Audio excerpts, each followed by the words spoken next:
Assalamualaikum warahmatullahi wabarakatuh dan selamat pagi. Saya harap semua pelajar dalam keadaan sihat dan bersedia untuk meneruskan pelajaran bahasa Melayu pada hari ini. Okey, untuk hari ini kita akan tengok tema ke-11 perpaduan dalam tajuk mesranya pertemuan. Okey, jadi hari ini kita dalam mood bertulis. Okey, jadi hari ini kita akan buat sedikit karangan pendek mengenai pertemuan semula ataupun dalam bahasa Inggeris kita sebut sebagai reunion semasa sekolah rendah. Okey, jadi pelajar boleh buka buku teks muka surat 134 ataupun boleh tengok screenshot yang saya bagi dalam grup Telegram kelas.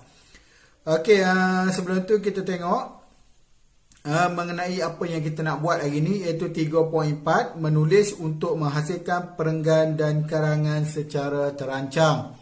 Okey, jadi hari ini adalah menulis. Jadi kita akan menulis untuk membuat karangan. Okey, standard kandungan 3.4.4 menulis karangan menggunakan ejaan yang betul. Okey, jadi fokus hari ini adalah kita nak tengok karangan itu satu hal. Okey, yang kedua yang penting kita nak tengok adalah ejaan yang betul dan bahasa yang tepat, indah dan menarik. Okey, pertama adalah kita nak tengok ejaan, yang kedua kita nak tengok bahasa. Okey. Dan sebelum ni yang ada yang dah hantar tu, saya tengok bahasa ni yang sangat cantik. Okey. Maksud dia tak ada masalah lah dari segi bahasa. Kebanyakan boleh menggunakan bahasa dengan baik. Okey, dan apa yang kita nak capai pada hari ini ialah murid dapat menulis satu karangan lengkap dengan ejaan yang betul, bahasa yang indah dan juga menarik. Okey, jadi topik kita hari ini ialah mesranya pertemuan. Okey, muka surat 134. Pertama, teliti paparan yang disediakan.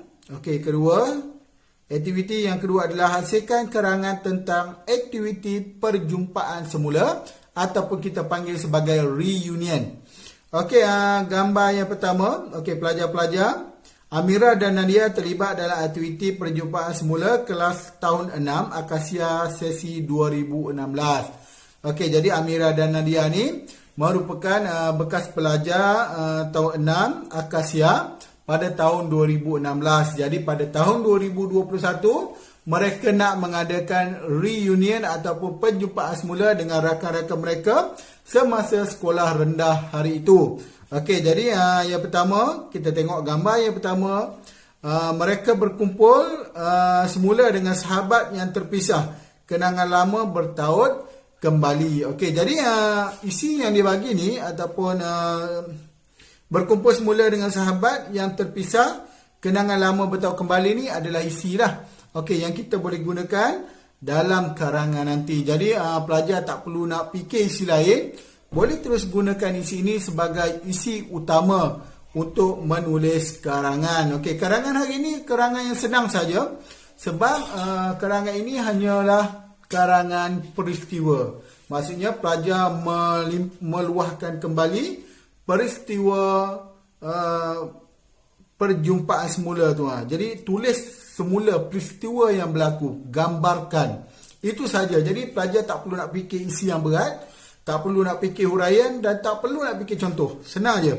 Okey, gambar yang kedua, bertukar-tukar cendera mata sambil bertanyakan khabar. Okey, selain mereka berjumpa dengan sahabat ni, antara aktiviti mereka adalah bertukar-tukar hadiah. Okey, jadi masing-masing bawa hadiah lah. Amira bawa hadiah, Nadia bawa hadiah, Fakrul bawa hadiah. Kemudian mereka saling bertukar hadiah tersebut. Dan gambar yang ketiga, bercerita sambil menikmati makanan. Okey, biasanya apabila selepas darjah 6 kita akan berpecah. Ada yang masuk MRSM, ada yang masuk sekolah agama, ada yang masuk sekolah kluster kecemerlangan, ada yang masuk sekolah harian biasa, ada yang masuk sekolah mubaligh dan sebagainya. Jadi pelajar-pelajar ni akan berpisah. Okey, jadi berpisah tu apabila mereka jumpa balik sama-sama makan tu, okey, pelajar akan bersembang atau berbual kosong lah mengenai pengalaman dia dekat sekolah baru dan sebagainya. Okey, yang seterusnya adalah bersuah foto sebagai kenangan. Okey, suah foto ni kalau dalam bahasa Inggeris adalah selfie. Okey, dalam bahasa Melayu kita panggil sebagai suah foto. Okey, jadi bersuah foto. Jadi ada 4 isi penting dalam karangan ni. Jadi ada 4 perenggan untuk isi. Jadi pelajar gunakan semua perenggan ni okey untuk menghasilkan sebuah karangan yang menarik. Okey, jadi untuk menghasilkan sebuah karangan yang menarik, pelajar boleh menggunakan tip. Okey, ada beberapa tip lah, iaitu kita bertanya. Okey, contohnya kita tanya di mana, siapa, apa, kenapa, bagaimana, bila. Okey, tanya. Kerana melalui pertanyaan ni kita kena menjawab. Kita kena bagi jawapan.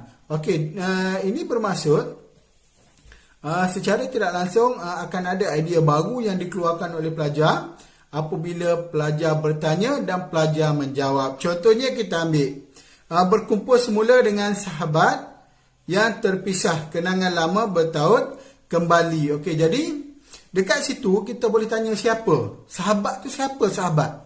Okey, jadi pelajar secara tidak langsung boleh bagi tahu nama sahabat. Okey, Fakrul ke, Fakrul Razi ke, Amirul ke, Baucheng ke, tak kisahlah. Okey, jadi itu adalah siapa.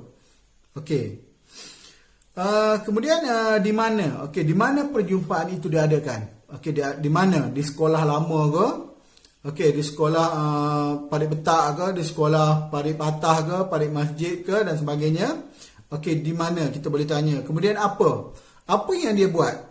Okey, apa yang pelajar buat masa dia berkumpul bersama sahabat tu, apa yang dia buat? Boleh tanyalah. Okey, bila yang peristiwa tu buat dan sebagainya.